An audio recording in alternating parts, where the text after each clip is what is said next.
محدود ولا نعت موجود ولا وقت معدود ولا أجل ممدود فطر الخلائق بقدرته ونشر الرياح برحمته ثم الصلاة والسلام على أشرف الأنبياء والمرسلين سيدنا ونبينا وحبيب قلوبنا وطبيب نفوسنا أبي القاسم محمد اللهم صل على محمد وآل محمد وعلى أهل بيته الطيبين الطاهرين المعصومين المنتجبين الذين أذهب الله عنهم الرجس وطهرهم تطهيرا.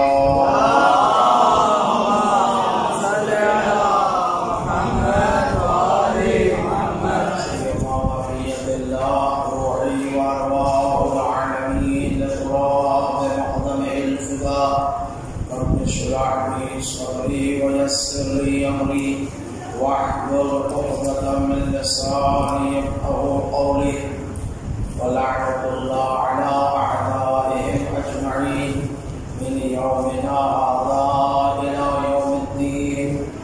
أما بعد فقد قال الله تبارك وتعالى في كتابه بسم الله الرحمن الرحيم ألف لام ميم أحسب الناس أن يتركوا أن يقولوا آمنا وهم لا يفتنون. صلى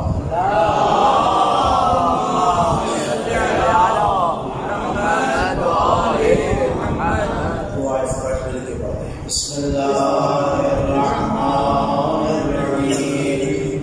اللهم قل لوليك الحجة بن الحسن صلواتك عليه وعلى آله في هذه الساعة وفي كل ساعة وليا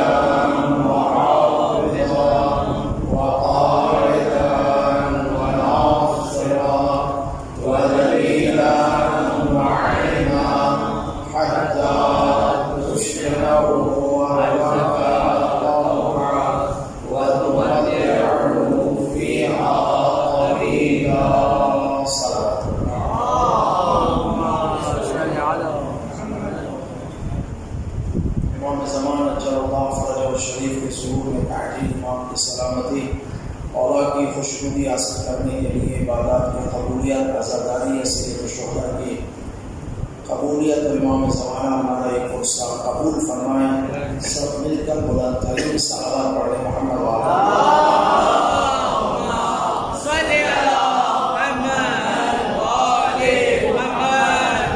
عزیزان محترم. مسلسل آپ کی خدمت میں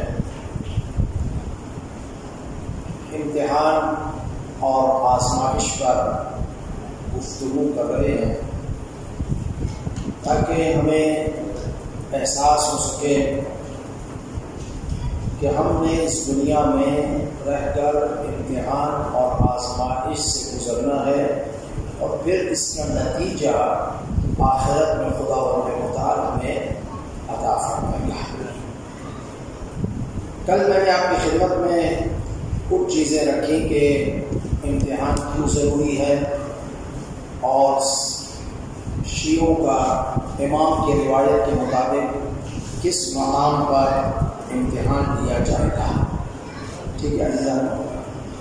اور حضرت داؤد کے امتحان کا تذکرہ کیا تھا آپ کی خدمت میں. آج حضرت ابراہیم کی جو بات رہ گئی ہے وہ آپ کی خدمت میں عرض کرتا ہوں. اس کے بعد مراحل پر مراحل انشاءاللہ آگے بڑھتے ہیں. بلند صلوات پڑھیں محمد وعلی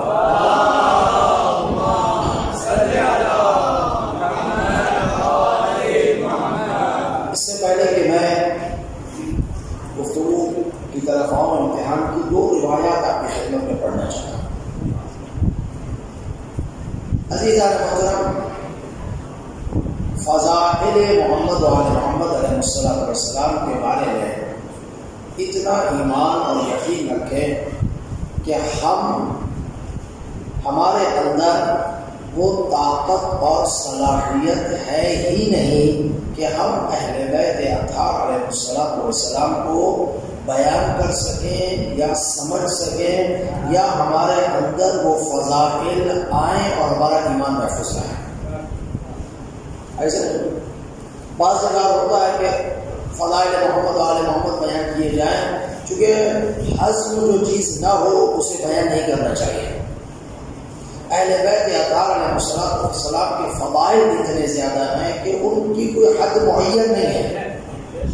ٹھیک ہے نا؟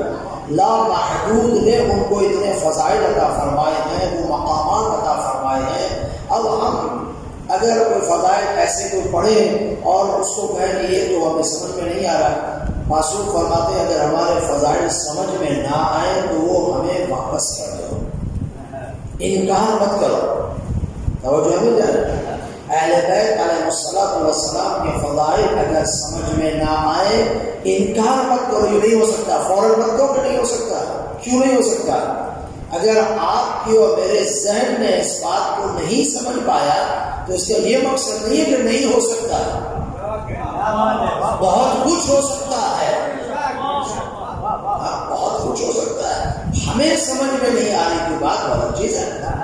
ٹھیک ہے نا؟ یہ تو ائمہ علیہ السلام کی باتیں ہیں. عزیزان محترم، میں آپ کی خدمت میں عرض کروں، ہم تو اپنے فقہا اور بزرگان دین کی باتیں ہمیں سمجھ میں نہیں آ سکتی ہیں، چونکہ ہمارا کوئی لیول ہی نہیں ہے یا نہیں. مثلا فرماتے ہیں، آپ نے روایت سنی ہوگی کہ امیر المومنین علی بن ابی طالب علیہ السلام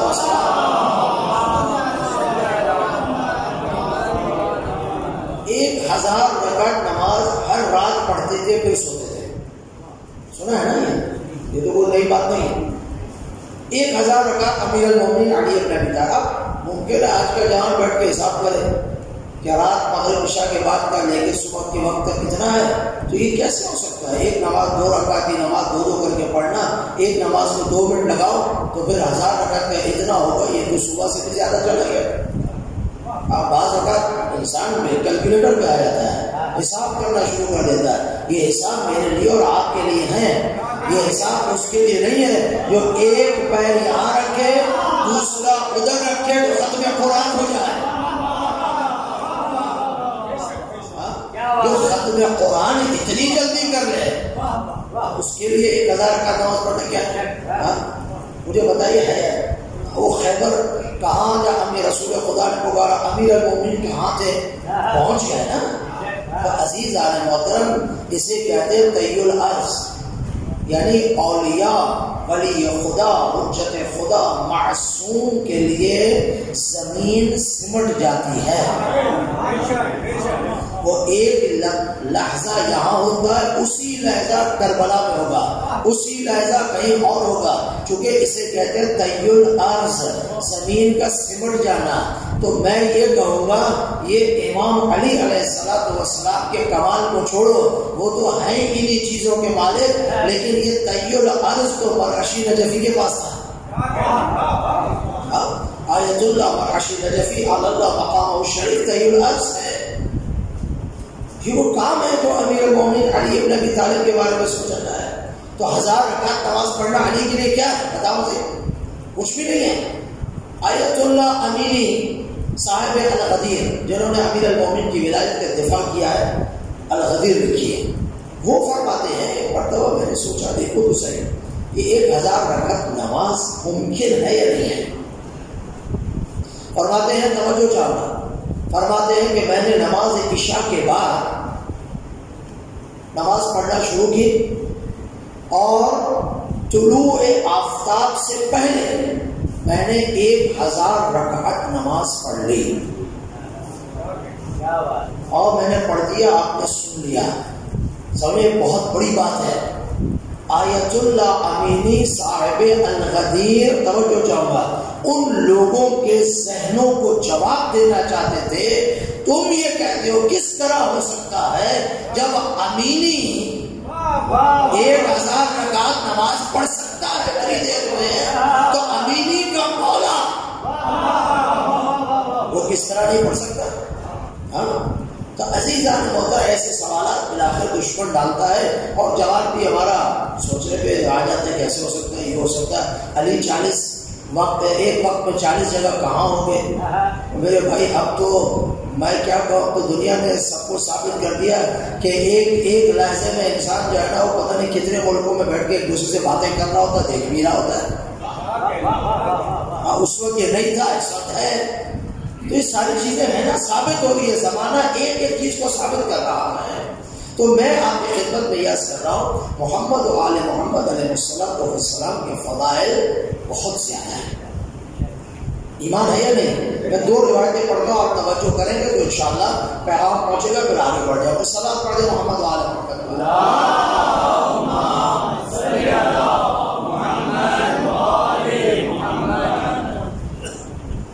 قال لي ابو عبداللہ علیہ السلام، امام جعفر صادق فرماتے ہیں، حل تدری ما کان الحجر۔ دیکھو یہ میں آپ کے ایمان کو روزانہ دیکھ کر یہ احادیث پڑھا ہوا، اور آپ کو ان احادیث سے منور ہونا ہے، اور ان احادیث کو سمجھ میں آ جائے تو عظمت اہل بیت اوپر داد دینی ہے، عظمت اہل بیت اوپر پڑھنے والے بھی کوئی حیثیت نہیں ہے، اس روایت پر داد دینی ہے، کتنی خوبصورت مقام ہے اہل بیت اطہار علیہ السلام کا، جس پہ ہم فخر کر سکتے ہیں، جس پہ ہم کہہ سکتے ہیں ہم اہل بیت علیہ السلام کے چاہنے والے ہیں۔ روایت سنیے، امام صادق علیہ السلام نے پوچھا، حل تدری ما کان الحجر، حجر اسود کے بارے میں۔ یہ حجر اسود کیا ہے تجھے پتا ہے؟ جانتے ہو حجر اسود کیا؟ آپ تو سمجھتے پتھر ہے، گئے اور جو ہے نا وہ اس کے آگے گئے اور پھر چومنے کی کوشش میں اپنے ہاتھ پیر بھی توڑا کے باہر نکلتے ہیں۔ آپ جائیں، اچھا آپ کو نصیب کرے تو جو کرنے والی چیزیں ہوتی ہیں وہ کرتے نہیں ہیں، بس اس کو چومنا ہے، ٹھیک ہے چومنا ہے، اگر وقت مل جائے آسانی سے چوم سکو تو اچھی چیز ہے، لیکن اپنے آپ کو اذیت دے کر پہنچنا منع کیا گیا ہے، ٹھیک ہے نا۔ اب مولا اس حجر اسود کی حقیقت بتا رہا ہے، اور آپ اس حقیقت کو سمجھ جائیں تو انشاءاللہ مقام اہل بیت علیہ السلام روشن ہو جائے گا۔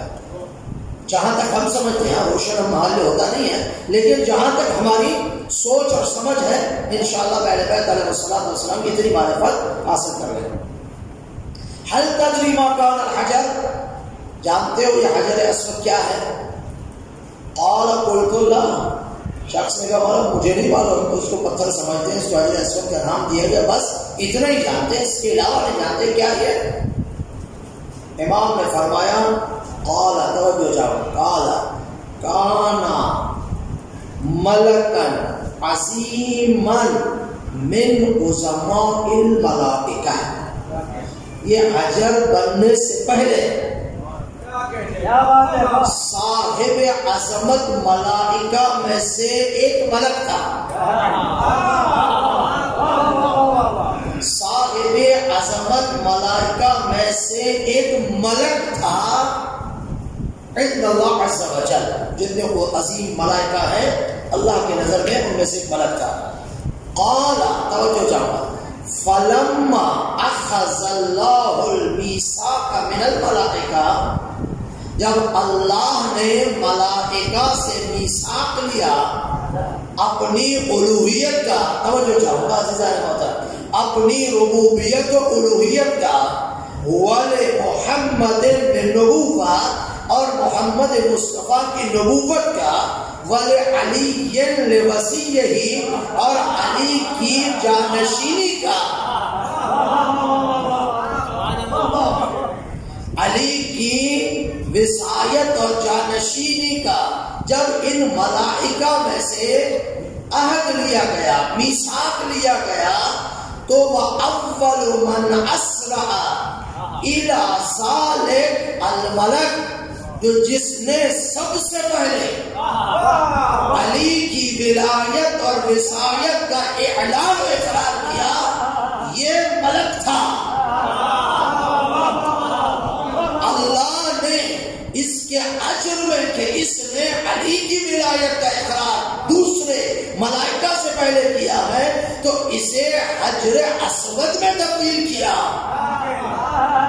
اور اس کو مکے میں ایک جگہ رکھا تاکہ ہر حاجی اگر اس حجر اسود کو چومے اور ہم بتاتے ہیں مسلک کے اہل بیت والے کہ اس حجر اسود کے سامنے پہنچو تو کیا پڑھنا مستحب ہے؟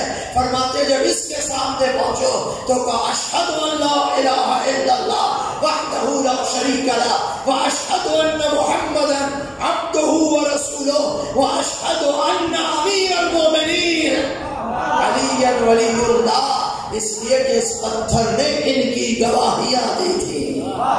صلوات پڑھیں محمد علیہ۔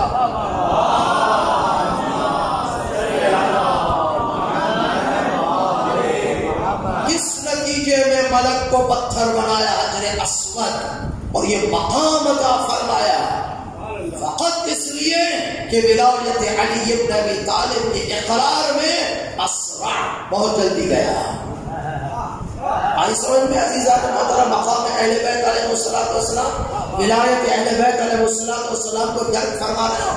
ولایت مسلمانوں فقط ہمارے لیے نہیں ہے، ہمارے لیے تو جتنا ہم سمجھتے ہیں اتنا ہے۔ ملائکہ نے تو ان کے دروازے کی ڈیوٹیاں دی ہیں، وہ ان کے عظمت کو زیادہ سمجھتے ہیں۔ ہے یا نہیں بولو؟ ایسا ہی ہے نا؟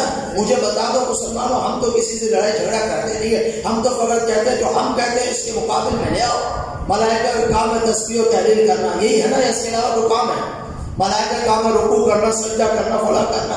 آپ کہیں تاریخ میں دکھا دو، کسی بھی جگہ دکھا دو کہ ملائکہ کسی بھی جگہ تسبیح و تحلیل چھوڑ کے آئے ہو، کہیں نہیں گئے۔ ایک ہی خاندان ملتا ہے، ایک ہی خاندان ملتا ہے جن کے لیے تسبیح و تحلیل اور سجدہ اور رکوع سب چھڑواتا ہے خدا۔ کبھی درزی بن کر آتے ہیں، کبھی سائل بن کر آتے ہیں۔ صلوات پڑھیں محمد آل محمد۔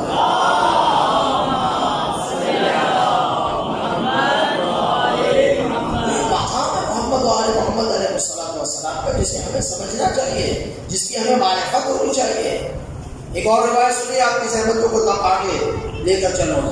قال رسول اللہ، پیغمبر اکرم فرماتے ہیں، عزیزو توجہ چاہنا، پیغمبر اکرم فرماتے ہیں ان اللہ جعل لأخی علی ابن ابی طالب فضائل لا يحصى عددها غیرہ۔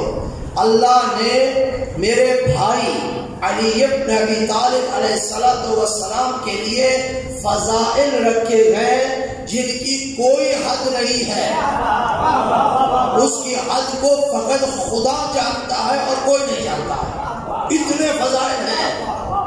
پھر فرمایا جو علی کے فضائل کو بیان کرے اس حال میں کہ اسے اقرار کرے، ایمان لے کر آئے، جس زبان سے بیان کرے گا فضائل علی ابن ابی طالب کے، تو خدا اس کے اگلے پچھلے سارے گناہ معاف کر دے گا۔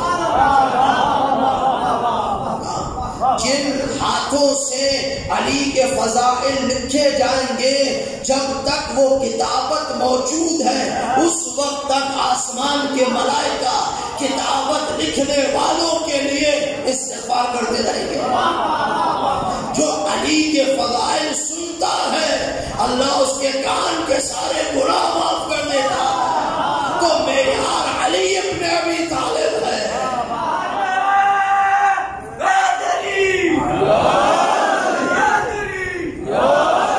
معیار علی ابن ابی طالب علیہ السلام ہے، اسی لیے کہا ذکر علی عبادہ، محبت علی ابن ابی طالب علیہ السلام عبادت، جنت ملے گی تو ان کے ذریعے عبودیت کا مقام ملے گا، ان ہر چیز مقام اہل بیت علیہ السلام کے وسیلے اور ذریعے سے ملے گی۔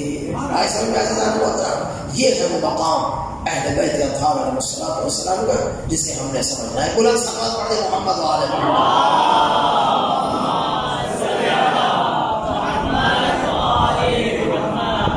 قرآن مجید میں حضرت ابراہیم کے لیے آیت نازل، اس کو کل پڑھا، آج آپ کی خدمت ان کے امتحان میں موحد ترین، توجہ چاہوں عزیزان ہوتا ہے، موحد ترین جس نے بہت زیادہ، ہر نبی نے توحید کا میسج پہنچایا ہے، لیکن حضرت ابراہیم نے بہت زیادہ بت پرستوں سے مقابلہ کیا، ان کے بتوں کو بھی توڑا، ایسا نے بتوں کو بھی توڑا، حضرت ابراہیم کا واقعہ قرآن میں آپ نے سنا ہے نا، جس میں نمرود بھی حضرت ابراہیم کے مقابل میں آ گیا. دشمن تو تھا نمرود. حضرت ابراہیم نے جب یہ لوگ گئے تھے نا باہر، شہر سے باہر گئے تھے، تو حضرت ابراہیم کا بالآخر دشمن سے مناظرہ کرنا، دشمن سے مقابلہ کرنا، دشمن کی منطق کے مطابق جواب دیا جائے تو وہی اچھا ہوتا ہے. سمجھ میں آگے نہیں؟ ایک مرتبہ سب چلے گئے شہر سے باہر، واقعہ آپ نے سنا، تذکرہ کرو، امتحان تھا حضرت ابراہیم کا. سب چلے گئے، حضرت ابراہیم گئے ان کے بت خانے میں. بت خانے میں گئے، حضرت ابراہیم نے سارے چھوٹوں کو مار دیا، سر توڑ دیے ان کے، اور جو ہتھوڑا جو تھا وہ بڑے کے گلے میں ڈال کر چلے گئے. اب یہ جب سب باہر واپس آئے تو دیکھا جب ہمارے بتوں کی حالت تباہ ہوئی پڑی ہے. اب شک تو تھا نہیں نا، شک ہوتا تو کہیں ادھر ادھر جاتا نا. ان کو پتا تھا موحد ایک ہی ہے، موحد ایک ہی ہے جو ہمارے بتوں کی ہمیشہ مخالفت کرتا ہے. کہنے لگے یہ تو ابراہیم کا کام ہے. بلا کے لائے ابراہیم کو، تم نے کیا. ابراہیم نبی نے یہ نہیں کہا میں نے نہیں کہا، یہ نہیں کہا میں نے نہیں کیا، کیا تو حضرت ابراہیم نے نا.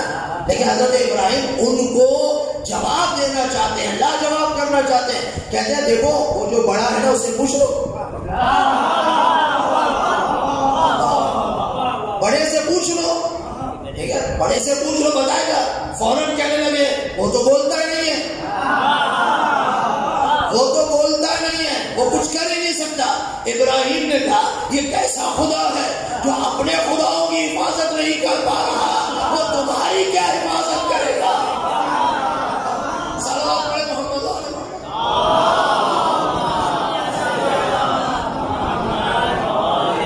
تو ہم یہی تو کہتے ہیں، توجہ ہے، مقطع آ گیا تو آپ کی خدمت میں عرض کرنا چاہتا ہوں، عزیزان ہوتا ذہن میں تھا نہیں ہے، ممبر کے کمالات ہیں.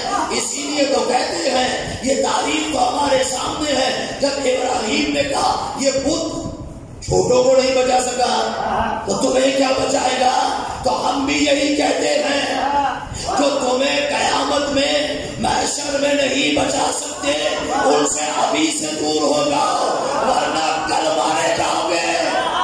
اس لیے وہ بھی علی کے راستے کو ڈھونڈیں گے.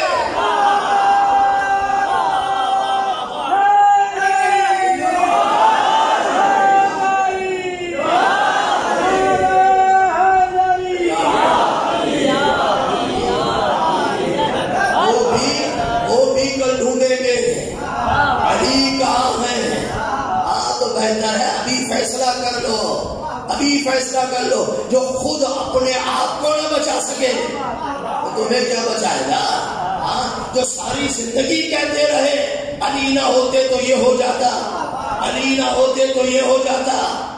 اور وہ امام صادق علیہ السلام کے بارے میں حنفی کہتا ہے اگر 2 سال امام صادق کی خدمت میں نہ ہوتا تو میں تو نابود ہو چکا ہوتا. تو اتنا تو سمجھ جاؤ در اہل بیت کے بغیر نابودی ہی نابودی ہے. آل محمد کے دروازے پر علم بھی ملتا ہے، تقویٰ بھی ملتی ہے، شرافت بھی ملتی ہے، کرامت بھی ملتی ہے، دنیا میں بھی بلند، آخرت میں بھی بلند. خدا سے فاطمہ بنت اسد سوالی ہے، کہاں رکھوں ولایت کی نعمت عظما، ملا جواب کے میرا مکان نعرہ حیدری حیدری محمد وآل محمد بلند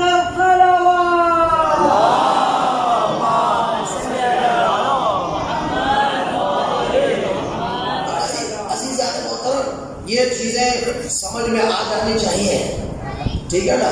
اب حضرت ابراہیم کے بارے میں قرآن مجید میں آیت ہے، سورہ بقرہ ہے، پوری توجہ چاہوں گا اور تاکہ بات آپ تک پہنچا سکوں. وَإِذِ ابْتَلَىٰ إِبْرَاهِيمَ رَبُّهُ بِكَلِمَاتٍ فَأَتَمَّهُنَّ قَالَ إِنِّي جَاعِلُكَ لِلنَّاسِ إِمَامًا قَالَ وَمِنْ ذُرِّيَّتِي قَالَ لَا يَنَالُ عَهْدِي الظَّالِمِينَ. ابراہیم سے امتحان لیا. جب وَإِذِ ابْتَلَىٰ إِبْرَاهِيمَ رَبُّهُ بِكَلِمَاتٍ، جب حضرت حق نے ابراہیم کو مختلف آزمائشوں میں ڈالا.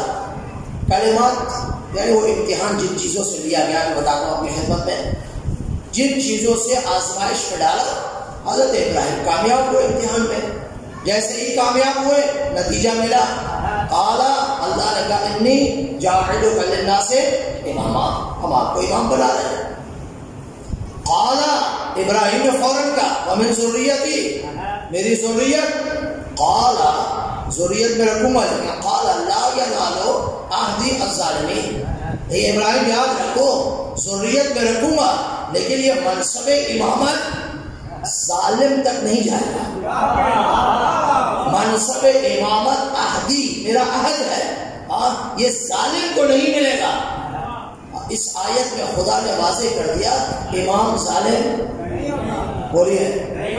حضرت ابو ذر غفاری کو ربضہ بھیجنے والا، اس سے زیادہ کہہ نہیں سکتا نا، ربضہ میں بھیجنے والا، مجھے بتاؤ آیا اس صلاحیت رکھتا ہے اس کام کے؟ ظلم اسی کو کہتے ہیں نا. اور ظلم کی تعریف یہ ہے کہ جو چیز اپنی جگہ کی نہ ہو اسے اس جگہ رکھ دیا جائے. مثلا چپل کی جگہ پاؤں ہے، اٹھا کے سر پہ رکھ لے، ٹوپی کی جگہ سر ہے، اٹھا کے پیر میں رکھ لے. سب کہتے ہوئے کیا ظلم کر؟ ظلم فقط تماشا تو نہیں ہے یا قتل تو نہیں ہے، یہ بھی ظلم ہے. ظلم یعنی جو جس جگہ پر آنے کا حقدار نہیں ہے اس جگہ پر آ جائے اسے ظالم کہتے ہیں. ظالم امام نہیں ہو سکتا، ظالم رہنما نہیں ہو سکتا، ظالم پیغمبر کا وسیع نہیں ہو سکتا. یہ سورہ بقرہ کہہ رہی ہے تو ہم کس طرح مان لیں؟ کس طرح مان لیں؟ ہمیں قرآن منع کر رہا ہے، ہمیں قرآن منع کر رہا ہے. وَإِذِ ابْتَلَىٰ إِبْرَاهِيمَ رَبُّهُ بِكَلِمَاتٍ. اب وہ امتحانات جو حضرت ابراہیم سے لیے گئے وہ ابراہیم کا امتحان میں آپ کی خدمت میں عرض کروں. آیت پڑھنا چاہتا ہوں، صلوات پڑھ دے محمد وعلی محمد.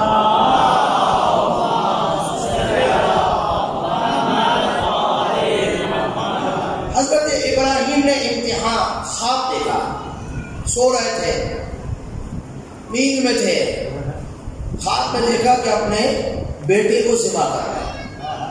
ٹھیک ہے. حضرت ابراہیم نے اپنے بچے سے کہا، اسماعیل سے، کہ بیٹا میں نے خواب دیکھا ہے کہ میں آپ کو ذبح کر رہا ہوں، آپ کیا کہتے ہیں؟ حضرت اسماعیل نے کہا، یہ آیات سورہ صافات میں موجود ہے، سورہ صافات. حضرت اسماعیل نے فرمایا بابا جان جو آپ کو اللہ کا حکم ہے اس حکم کو بجا لائے، مجھے صابرین میں سے پائیں گے. ایسے ہی مجھے صابرین میں سے پائیں گے. پہلی بات تو یہ ہے ہمارے اور نبی کے خواب میں بہت فرق ہے. ہمارا خواب سارے دن کی مشکلات کا نتیجہ ہے، نہ حجت ہے، نہ اس پہ بھروسہ کیا جا سکتا، نہ کچھ کیا جا سکتا. یہ الگ مسئلہ جب آپ خواب دیکھے تعبیر خواب کے پیچھے بھاگتے ہیں، سانپ دیکھ لیا، بچھو دیکھ لیا، دریا میں ڈوب گیا، آگ لگی، پتہ نہیں کیا کیا کیا. پھر جو ہے نا آپ جو جانتا ہے اس سے پوچھتے ہیں مولانا یہ ہو گیا، وہ ہو گیا، یہ ہو گیا، پتہ نہیں کیا ہوگا، اور جو ہے نا بتا دیا جاتا کوئی صدقہ دے تو اللہ خیر کرے گا. ایسے ہی ہے نا. تو ہم تو اپنی خدمت میں پہلے کہتے ہیں ہماری خوابوں کا کوئی وہ نہیں ہے کہ آپ اس کو بنائیں کہ ہماری حجت ہوگی، یہ ہوگی. بعض خوابوں کی تعبیر ہے اور بعض کی نہیں ہے. اب عوام ماشاءاللہ خواب بھی ایسی دیکھتی ہے تو تعبیر لکھنے والے کے کبھی ذہن میں نہیں ہے، ان کو نہیں معلوم تھا کہ آج کی صدی میں ایسی ایسی عجیب و غریب خوابیں دیکھی جائیں گی. ٹھیک ہے. جو عجیب و غریب ماحول ہے تو خواب بھی ایسی آتی ہے. تو ہماری خواب کی کوئی حیثیت بولیے حجت بھی نہیں ہے، حیثیت بھی نہیں. لیکن معصوم کی خواب حجت ہے. معصوم ہے نا وہ، اس کو تو وہم نہیں آتا. ٹھیک ہے. اب جب حضرت اسماعیل نے کہا بابا جان جو حکم ہے بجا لگے، بیٹا ہے نا، حکم ربی ہے، وہاں بیٹا ہے، امتحان ہو رہا ہے نا. خدا نے کتنا سخت امتحان دے رہا ہے. اس سے پہلے ابراہیم سے پہلے یہ امتحان کسی سے بولیے نہیں لیا. ایوب سے بیماری کا امتحان دیا، یوسف کو چاہ میں ڈال کر کنویں میں ڈال کر امتحان دیا، دوسرے مقامات پہ امتحان دیا، لیکن بیٹے کا ذبح کرنے کا امتحان نہیں ہوا. تیار ہوئے. فلما توجہ چاہوا فلما اسلم، جب باپ اور بیٹا تسلیم ہو گئے کہ ہاں اللہ کا حکم بجا لانا ہے، چلے. وَتَلَّهُ لِلْجَبِينِ، حضرت ابراہیم نے بیٹے کی جبین کو فرش پہ رکھا، زمین پہ رکھا، خنجر چلانے کے لیے، چاقو چلانے کے لیے، ٹھیک ہے. اب بیٹا تھا، خیال ہی آیا، توجہ چاہو، ہونا نہیں تھا کچھ، لیکن ظاہر ہے اس سے پہلے بھی شیطان گمراہی کر رہا تھا نا. بیٹے کو ادھر حضرت ابراہیم جی کو بچ کے آ گئے، ٹھیک ہے نا. پھر ان کی ماں کو کرنے لگا پریشان کہ وہ تو بچہ ذبح کرنے کے یہ فلاں، اسی لیے تو پتھر مارتے ہیں نا. پتھر کیوں مارتے ہیں یار؟ توجہ چاہو، پتھر کیوں مارتے ہیں؟ پتھر اس لیے، توجہ چاہوں گا، پتھر کنکریاں اس لیے مارتے ہیں، اور ہر حاجی مارتا ہے، چاہے وہابی ہو، چاہے سنی ہو، چاہے شیعہ ہو، کوئی بھی ہو، ہر مسلک کا مارتا ہے. اتنی ہی مارتا ہے جتنی ہم مارتے ہیں، فقط سمجھنے میں فرق ہے. بس سمجھ جاؤ، پتھر مارتے کیوں ہو، کنکری مارتے کیوں ہو؟ اس لیے مار رہے ہو کہ ایک نبی دوسرے نبی کو لے کے جا رہا تھا اللہ کی حکم کے مطابق ذبح کرنے کے لیے. خیر کا کام تھا یا نہیں؟ خیر کا کوئی توجہ جاگا، خیر کا کام تھا یا نہیں؟ بولو یار، تھا نا. تو اگر خیر کے کام میں، نیکی کے راستے میں شیطان آتا جائے تو کہا چکے یہ نبی ہے، شیطان آ گیا، روکا، نبی نکل گیا، اب تم پر واجب ہے کنکری مارو اس خبیث پر کہ میرے نبی کو پریشان کیا. بس ہم اتنا ہی کہتے ہیں، وہاں کنکری مارنے کا حکم ہے، اور فرش اعصا میں آتے ہوئے کو روکے تو اس میں لعنت بھیجنے کا حکم ہے.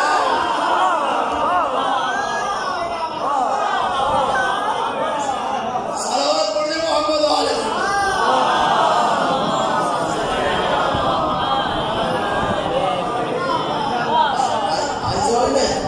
اس میں بھی لعنت بھیجنے کا حکم ہے، چونکہ ہم خیر کی طرف آ رہے ہیں.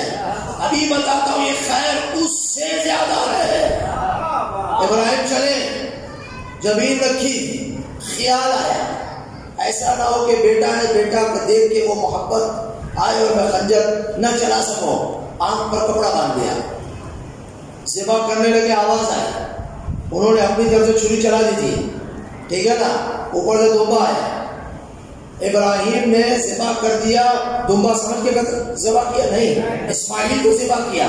لیکن پروردگار عالم نے فقط دیکھنا یہ تھا کہ ابراہیم اسماعیل دونوں میرے امتحان میں کتنے کامیاب ہیں. چونکہ ابراہیم کو اس امتحان کے بعد ایک بہت بڑا منصب دینا ہے.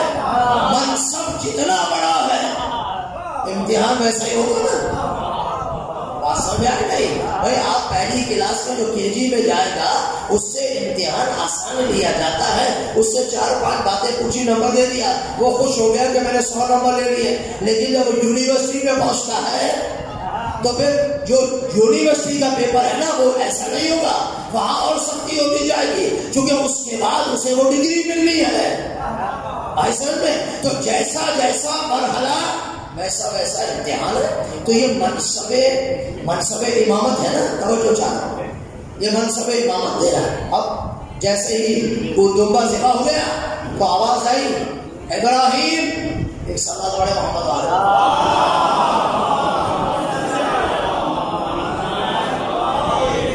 ابراہیم، ندائے ابراہیم قد صدقت رؤیا. آپ نے اپنے خواب کو سچا کر دکھایا. آپ نے اپنے خواب کو سچا کر دکھایا، اور یہ بلاء مبین تھا، بہت بڑی آزمائش تھی جس میں تم کامیاب ہو گئے. لیکن ابراہیم گھبرانا نہیں کہ ہماری قربانی قبول ہوئی، میں کامیاب ہو گیا. نہیں، تو کامیاب ہو گیا. توجہ چاہتا، تو کامیاب ہو گیا ابراہیم. لیکن وَفَدَيْنَاهُ بِذِبْحٍ عَظِيمٍ. ابراہیم ہم نے اسے فدیہ کیا ذبح عظیم کے لیے. ہاں، اسے فدیہ بنایا کہاں کے لیے؟ بولیے، ذبح عظیم کے لیے. ذبح عظیم کون ہے؟ ابا عبداللہ علیہ السلام ہے. ابراہیم تو نبی ضرور ہے، تو اسے امتحان سخت ضرور لیا ہے، لیکن چونکہ وہ سید الشہداء ہے، وہ فخر انبیاء ہے، وہ ابراہیم سے بھی افضل ہے، تو اس کا امتحان اس امتحان سے بھی زیادہ سخت ہوگا. ابراہیم ہم نے تیرے بچے کے لیے دمبا بھیج دیا، لیکن وہاں سر کلام ہو گئے۔ تو عزیزان محترم، حضرت ابراہیم سے خدا بزرگ نے یہ امتحان دیا۔ امتحان میں سرخرو ہوئے یا نہیں؟ حضرت ابراہیم سرخرو ہوئے، ٹھیک ہے نا۔ دوسرا امتحان کیا ہوا؟ توجہ چاہوں گا، حضرت ابراہیم کو کتنے سالوں کے بعد اولاد ہوئی؟ آپ تقریباً 90 سال کی عمر بتا دیں۔ جب 90 سال کی عمر میں بیٹا یہ خدا کی قدرت ہے نا، جب چاہے جب مسئلہ تو انسان کو نا امید نہیں ہونا چاہیے۔ اولاد نہیں ہو رہی، ہمارا کام ہے توسل کرنا، خدا بزرگ ہے انشاءاللہ یقیناً دے گا۔ اولاد ہو گئی، اب پتہ ہے اتنے عرصے کے بعد اولاد ہوئی ہو، خوشی ہوتی ہے نا۔ جیسے ہی اولاد ہوئی کچھ دنوں کے بعد خدا بندے مطالب کا پھر حکم آیا، ابراہیم اپنے بیوی بچوں کو لو، بیوی اور بچے کو لو اور جاؤ بیابان میں چھوڑ دو، اور تم جاؤ تبلیغ میں۔ اللہ اکبر، خبر جو جاؤ عزیزان محترم، تم جاؤ تبلیغ میں۔ اب حضرت ابراہیم، حضرت حاجرہ اور اسماعیل بچے تھے نا، ان کو لے کر حضرت ابراہیم گئے اور بیابان کو چھوڑ دیا۔ نہ پانی ہے، نہ کچھ ہے، کچھ بھی نہیں ہے، کچھ بھی نہیں ہے۔ امتحان ہے یا نہیں؟ ایک خاتون کو، مستور کو اور ایک بچے کو بیابان میں چھوڑ دیا جائے، نہ پانی ہے نہ کچھ ہے، کتنا مشکل ہے، لیکن حکم پروردگار ہے۔ حضرت ابراہیم خود چلے گئے اور وہاں پر تھے۔ اب مجھے نہیں پتا خدا بندے مطلب کیا چاہتا تھا، پروردگار خود جانے، لیکن یہاں پر جو ہے نا بچے کو پیاس لگی، پانی کہاں سے آئے؟ ایک مرتبہ سراب نظر آیا کہ یہاں پانی ہے، وہاں دوڑی، پھر نظر آیا وہاں کچھ بھی نہیں ہے، پھر ادھر گئی، آئے سمجھ میں؟ پھر ایک جگہ پانی نظر آیا کہ پانی ابل رہا ہے، تو فوراً خدا بندے متعال کی آواز آئی، وہ زمزم سمجھتے ہو نا، یہ نبی کی سوچا، اس نبی معصوم کے پانی کی تلاش میں نکلی، کہا زمزم رک جا رک جا۔ تو اس امتحان میں بھی اللہ نے حضرت ابراہیم کو سرخرو کیا، اور یہاں پر ان بچوں اور بیوی کے لیے بھی مشکلات پیش بولیے نہیں آئی۔ اس طرح تیسرا امتحان وہی بتوں کا تھا، نمرود میں منجنیق میں ڈالا، کام تو میں جلا دیں گے، بسم اللہ، گھبرانے والے نہیں، حق کا راستہ جلا دیں گے۔ منجنیق میں ڈالا، آگ ایسی تھی کہ وہاں سے کوئی گزر بھی نہیں سکتا تھا۔ حضرت ابراہیم کو منجنیق میں ڈال کر پھینکا گیا۔ اب جب پھینکنے لگے، امتحان دیکھیں حضرت ابراہیم کتنا سخت ہے، جب پھینکنے لگے تو حضرت جبرائیل آ گئے، ابراہیم مدد چاہیے؟ مدد چاہیے؟ مجھے بتاؤ حضرت ابراہیم کو مدد چاہیے یا نہیں چاہیے؟ یہ نہیں کہا نہیں، نہیں کہتے تو وہی مسئلہ خراب ہو جاتا۔ یہ نہیں کہا نہیں، کہا چاہیے تم سے نہیں، جس سے چاہیے وہ خود بہتر سمجھتا ہے، جس سے چاہیے وہ خود بہتر سمجھتا ہے۔ تو عزیزوں مسلمانوں ایک بات کہہ دو، تم تو کہتے ہو رسول خدا جب وہ حدیث آخر لکھ رہے تھے تو تمہاری کتابوں میں لکھا ہے کہ پیغمبر نعوذ باللہ بخار سر پہ چڑھ گیا تھا، پیغمبر کو کچھ سمجھ میں نہیں آیا۔ نہیں، پیغمبر کو سب سمجھ تھا، لیکن تم بھی سمجھ رہے تھے کہ نبی کیا لکھنے والا ہے۔ اگر وہ تم خاموشی سے لکھوا لیتے تو پھر تمہیں کچھ بھی نہ ملتا، اس لیے تم نے شور مچایا، اس لیے شور مچایا کہ عصیان ہو گیا، یہ ہو گیا۔ تو مسلمانوں ہمیں کہتے ہو رسول خدا صلی اللہ علیہ وسلم کو نہیں مانتے؟ نہیں، ہم ہی تو مانتے ہیں، ہم تو رسول خدا صلی اللہ علیہ وسلم پر عصیان کہہ رہے ہو، پیغمبر کے سر کا بخار چڑھ گیا، یہ کون سی بات ہے؟ جب منجنیق میں گھما کر اتنے چکر دیے گئے، اتنے چکر دیے گئے، تو ابراہیم کا دماغ اپنی جگہ پہ ٹھیک رہا۔ اس نے کہا کہ مدد چاہیے تجھ سے نہیں، اپنے رب سے چاہیے، تو ابراہیم کا دماغ ٹھیک رہے اور فخر ابراہیم کا دماغ نعوذ باللہ اس پر ہزیان آ جائے۔ توہین رسالت کون کر رہا ہے؟ آپ بتاؤ صحیح نہیں، توہین رسالت کا کون کرتا ہے؟ صلوات پڑھے محمد والے محمد۔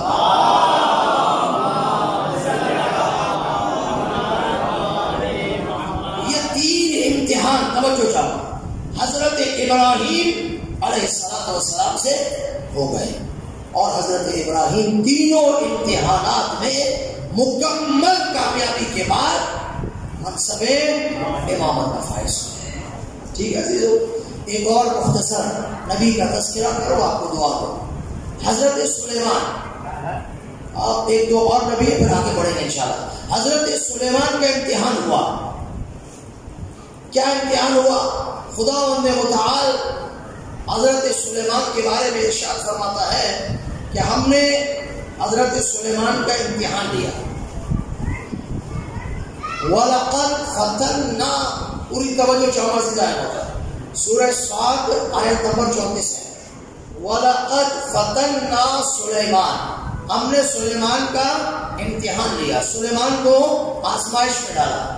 وَأَلْقَيْنَا، توجہ، وَأَلْقَيْنَا عَلَى كُرْسِيِّهِ جَسَدًا، اور ہم نے ان کے سامنے ٹیبل تھی، کرسی یہاں کہتے ہیں ٹیبل کو چار جس کے ٹانگ ہوا اسے کرسی کہتے ہیں، عرش کچھ اور ہے، کرسی کچھ اور ہے۔ عَلَى كُرْسِيِّهِ جَسَدًا، ہم نے امتحان دیا سلیمان کا، اور اس کی کرسی کے سامنے، اس کے سامنے کرسی پر ایک جسد رکھ دیا جس کے اندر کوئی جان نہیں تھی، بے جان جسد تھا، جسم تھا، مردہ جسم پڑا ہوا تھا۔ توجہ چاہتا، اب آپ پوچھیں گے اس میں کیا امتحان ہے؟ یہ جسد ہے مردہ، یہ کون سا امتحان ہے؟ شان نزول سنو جو آیت اللہ عثمان ناصر مکارم شیرازی نے تفسیر نمونہ میں اس آیت ذیل میں بیان فرمایا ہے۔ مکارم شیرازی نے حفظ اللہ فرماتے مرجع تقریر اپنی تفسیر میں کہ حضرت سلیمان کو، توجہ چاہوں گا، حضرت سلیمان کو اولاد کا بہت شوق تھا کہ مجھے کثرت سے اولاد ہو، زیادہ اولاد ہو،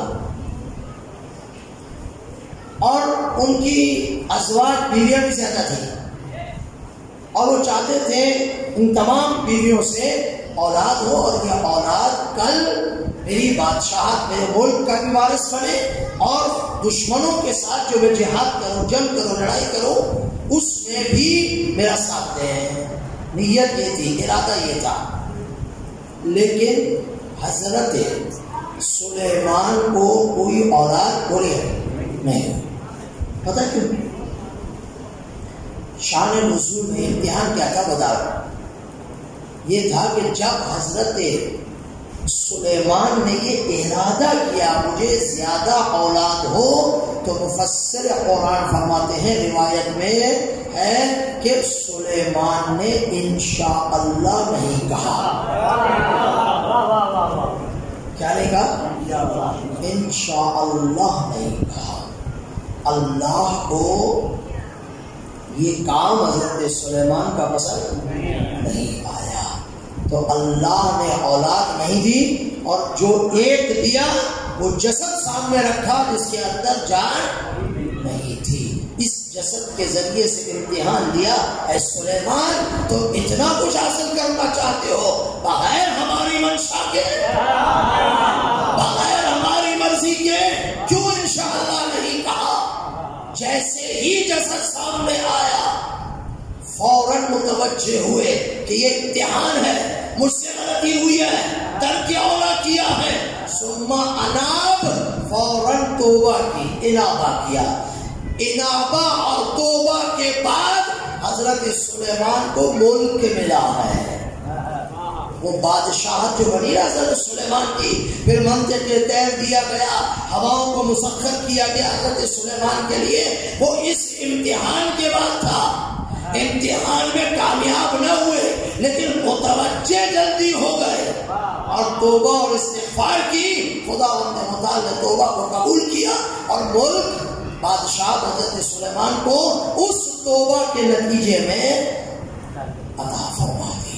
عزیزان محترم، ہمارے بھی کئی امتحانات اسی طرح ہوتے، چھوٹے چھوٹے، ہم سمجھتے ہیں کہ بڑا امتحان بھی ہوگا، ممکن ہے ہم نے کسی جگہ انشاءاللہ نہ کہا اور وہ جگہ تھی اور وہ نہیں ملا، اس امتحان میں ہم سرخرو نہ ہوئے، وہ معصوم تھے، نبی تھے، فوراً متوجہ ہو گئے، ہم نہ معصوم ہیں، نہ کچھ ہے تو متوجہ بھی بہت دیر سے ہوتے ہیں. چونکہ متوجہ جلدی نہیں ہوتے تو اس کا اثر پھر بہت دیر کے بعد ملتا ہے. اس لیے کہتے ہیں قدم قدم پر اپنی زندگی میں اللہ کے امتحان کو اپنی آنکھوں کے سامنے رکھو. آئی سمجھ میں ایسے سن. تو یہ انبیاء کا امتحان ہے. 2-3 اور انبیاء ہیں, کل آپ کی خدمت میں عرض کروں گا, پھر آگے بڑھیں گے. جو سننے والے ہیں انبیاء کے امتحانات, اور ان میں نقطے اور پوائنٹ ہیں جو اہل بیت علیہ الصلوۃ والسلام کے ساتھ ملتے ہیں تو وہ زیادہ اس میں نورانیت آ جاتی ہے. تو انشاءاللہ ضرور آپ کی خدمت میں بیان کروں گا. خدا و تعالی انشاءاللہ ہمیں زندگی کے ہر امتحان میں سرخرو فرمائے اور اہل بیت اطہار علیہ الصلوۃ والسلام کے توسل سے ہماری مدد فرمائے. ایک صلوات پڑھیں محمد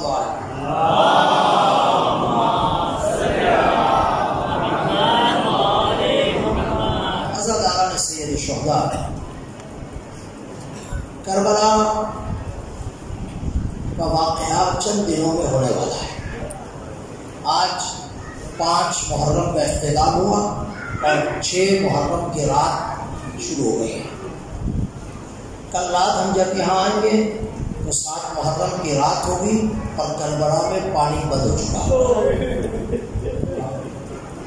بس باقی 3-4 دن ہیں کربلا کے شہداء کا ماتم کرنے کے لیے, اور 10 محرم ویسے ہی ماتم کا ہے, شب عاشور ویسے ہی ماتم کا ہے.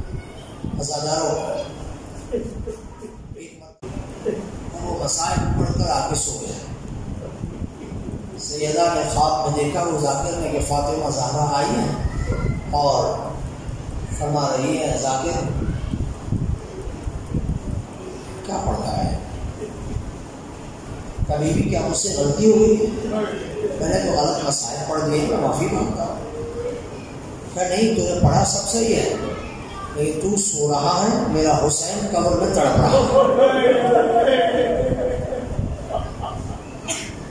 بیوی میں نے کیا کر دیا؟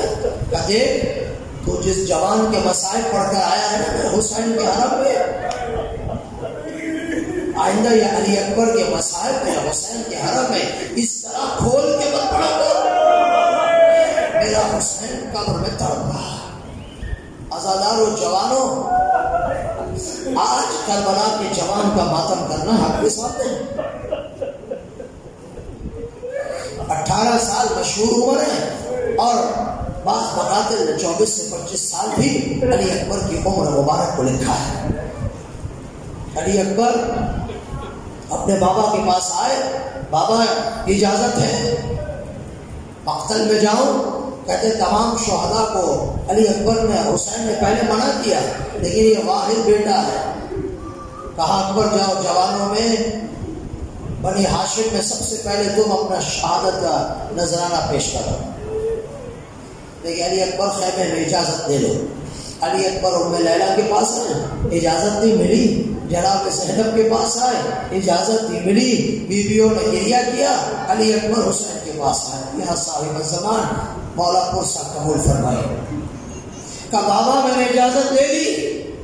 کہا بیٹا آؤ, امامہ پہنایا, ابا پہنائی. کہا بیٹا 2 قدم آگے بڑھو, 2 قدم پیچھے آؤ. علی اکبر 2 قدم آگے گئے, 2 قدم پیچھے آئے. فرمایا پروردگار تو دعا رہنا, اب اسے بھیج رہا ہوں جو میرے نانا کی شبیہ ہے. جب میں نانا کو دیکھنا چاہتا تھا علی اکبر کو دیکھ لیا کرتا تھا. بیٹا جاؤ ودا کرو, بیٹا جاؤ آخری ودا کر کے آؤ. جوانوں, علی اکبر آئے, خیمے میں آئے, چاروں طرف بیویاں ہیں, علی اکبر بیچ میں ہے. ہر بیوی کہہ رہی ہے خدا کیا یہ جوان بھی مرنے کے لیے جائے. مقاتل میں لکھا علی اکبر نکلنا چاہتے ہیں. کبھی بیوی زینب دامن پکڑ لیتی ہے, کبھی بیوی لیلا دامن پکڑ لیتی ہے. جب آخری مرتبہ چلنے لگے تو چھوٹی بہن نے دامن پکڑا. بھیا اکبر ذرا سکینہ کو گود میں دو.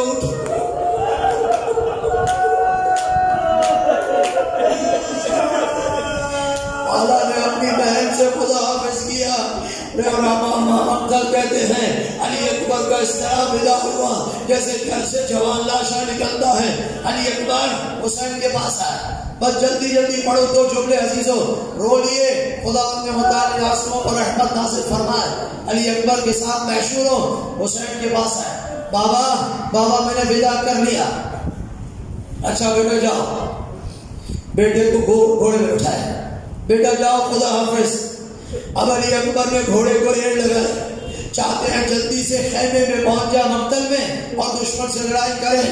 عزاداروں مقتل نے لکھا علی اکبر نے ایڑ لگائی، گھوڑے کو دوڑایا. تھوڑا ہی آگے گئے تھے، ایک پیچھے سے چلنے کی آہٹ کی آواز سنائی دی. اکبر نے سلجھنا کو روکا. اب جو پیچھے مڑ کر دیکھا غضب ہو گیا کہ 60 سال کا بوڑھا حسین پیچھے آ رہا ہے. کہہ رہا اکبر رک جاؤ، اکبر رک جاؤ، یا زہرا یا زہرا. اکبر گھوڑے سے زمین پر آ. بابا آپ نے تو اجازت دے دی تھی. ہاں بیٹا میں نے اجازت دی، لیکن تم جوان بیٹا ہے. اکبر جاؤ، جہاں تک ہو سکے مجھے دیکھتے جاؤ. علی اکبر بیٹھے، چلے مقتل میں پہنچے. کئیوں کو واصل جہنم کیا. علی اکبر کی جنگ حسین قلعے پہ کھڑے ہو کر دیکھ رہے تھے. فضا خیمے پہ کھڑی تھی، دیکھ رہی تھی حسین کو. یا صاحب الزمان. ایک مرتبہ حسین کے چہرے کا رنگ متغیر ہوا. فضا نے پوچھا مولا خیر تو ہے؟ کہا خیر ہے. جاؤ میں لیلا سے کہو اکبر کی ماں کو کہو اکبر کے حق میں دعا کرے. ابھی ایک بہادر میرے بیٹے کے سامنے آیا ہے. میرا بیٹا پیاسا ہے، وہ بہادر سامنے آیا ہے. اللہ میرے بیٹے کی خیر کرے. ماں نے دعا کی، بیٹا واپس آ گیا. پتہ کیا کہا؟ روایت میں 3 قسم کی باتیں ہیں. استاد کافی مسائل پڑھ رہے تھے، ایران کے بہت بڑے مبلغ فرماتے ہیں ایک مقتل میں ہے کہ حسین کے بیٹے نے کہا بابا ایک ہی چیز مل جائے تو میں کربلا کا نقشہ بدل دوں گا. کیا ہے بیٹا؟ کہ بابا تشنگی مار رہی ہے، پیاس مجھے مار رہی ہے، اگر پانی مل جائے.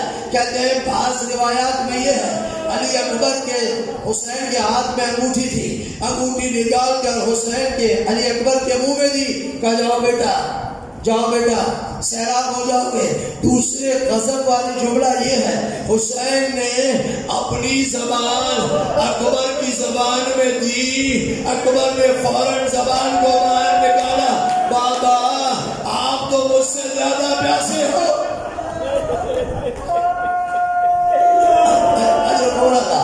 جاؤ بیٹا تمہارا انتظار کر رہے ہیں. بس آخری جملے. حضرت علی اکبر آئے، واصل جہنم کیا دشمنوں کو. چاروں طرف سے حملہ ہوا. ایک مرتبہ ایک ملعون کی برچھی یا نیزہ علی اکبر کے سینے پہ لگا. نیزے کی سنا کو توڑا. کہہ کر گیا میں حسین کا صبر دیکھنا چاہتا ہوں. فتح نہ ہو بذبح عظیم کی تصدیق دیکھیے گا. ایک مرتبہ علی اکبر گھوڑے سے زمین پر آئے. السلام علیکم یا ابتا. بابا میرا آخری سلام. حسین قلعے سے زمین پر گرے. اکبر میری بیدائی ختم ہو گئی ہے. اکبر مجھے دکھائی نہیں دیتا. یا کیا صاحب الزمان دو جملوں کی اجازت دے دے میرے مولا. اکبر مجھے دکھائی نہیں دے رہا. زمین پہ گرتے ہیں اٹھتے ہیں. اکبر کے بدن پہ پہنچے.